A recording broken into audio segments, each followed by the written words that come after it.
Gaspard Proust, bonsoir. Bonsoir. Alors, ce point d'interrogation, là, ça veut dire que vous y êtes ou que vous n'y êtes pas sur scène? Ouais, je sais jamais avant d'y aller en fait. C'est toujours. Je sais C'est pas. limite, hein. On n'a pas envie, on sait pas. Non, globalement, je sais que j'ai pas envie. Puis après, je suis poussé par des contingences qui me dépassent souvent. Producteur, l'argent. Non, ouais, l'argent. Bien sûr, l'argent, oui. Le femmes. pouvoir d'achat, tout ça. Non, les femmes, je drague assez facilement sans scène. Alors, c'est pas vraiment utile pour moi d'être mise en valeur comme ça. C'est un truc assez naturel, les femmes, parce que c'est un objet assez manipulable, donc c'est pas. C'est assez facile. Voilà. Voilà. Mais je sais pas si vous avez une autre question sur ce sujet, parce que je pourrais pas vous répondre dessus. Sur les femmes, oui. Non, les femmes, j'ai pas d'autres questions. Bien, on va juste brosser un petit peu votre tableau. Il faut savoir qu'on a devant soi Oui, un ancien élève d'HEC. C'est pas les hautes études comiques, hein, c'est les vrais HEC que vous avez fait. Hein? oui, c'est ça. Hein? C'est vrai, hein? C'est vrai, ouais. C'est assez impressionnant. On s'en vante pas, hein, ça.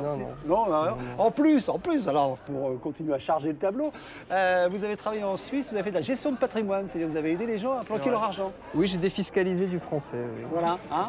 Et avec beaucoup de malice et de plaisir, je dois dire, parce que je voyais des grands-mères avec des perruques chargées de pognon en dessous.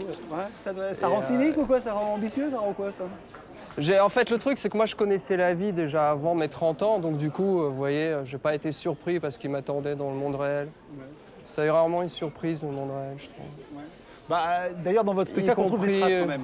Hein? On trouve des traces quand même de ce passage en Suisse, parce qu'il y a un moment où vous parlez d'Hitler. C'est Hitler, enfin, un garçon. Quel est le rapport avec la Suisse? Quel rapport avec la Suisse? Vous dites, mais pourquoi il a pas envahi la Suisse au lieu d'envahir la Pologne? Oui, faut ça, c'est... Bah si, vous faites une C'est petite assez remarque du intéressant. genre, écoutez, quand on est l'Allemagne, qu'on a en face de ça la Suisse, c'est-à-dire la grande banque centrale, pourquoi braquer le kebab?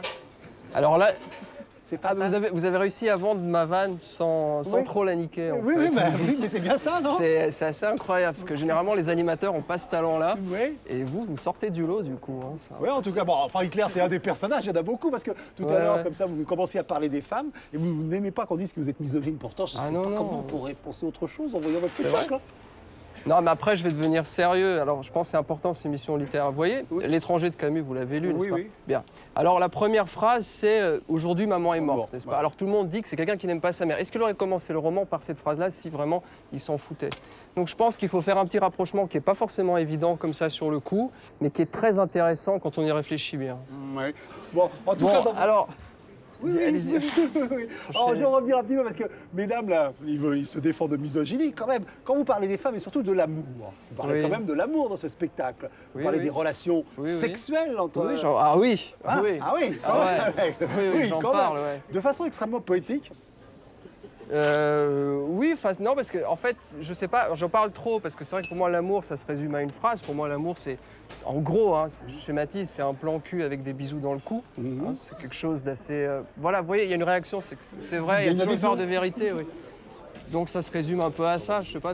Oui, enfin, Après, je développe parce que c'est vrai qu'il faut faire une certaine heure sur scène et tout, mais c'est vrai. Oui, vous développez, enfin, vous donnez des définitions. par cœur, Alors, je sais pas s'il y en a, bon, à cette heure-là, on peut le dire. Vous avez une définition du sperme, par exemple, qui est des je t'aime en gel. Alors, je sais ce que j'ai essayé. Oui, non, mais est-ce que j'ai Non, inventé non. là Oui, là, vous l'avez inventé. Alors, si vous permettez, je vais plutôt faire ma promo tout seul. Voilà, oui, parce que là, vous avez pas vous craignez là. Non, là, vous allez me solliciter. Gaspard Proust, encouragez-le, parce qu'il veut faire ça tout seul, puisqu'il sent bien qu'à lui. Il n'y a que Proust pour pouvoir parler de Proust. Voilà. Oui. Oh, du calme. Ah ouais, carrément.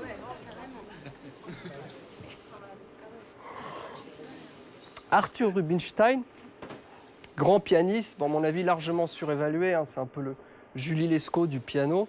Tout le monde voit Julie Lescaut, hein, d'Éric avec des règles. Disait, je monte sur scène pour faire l'amour à la salle.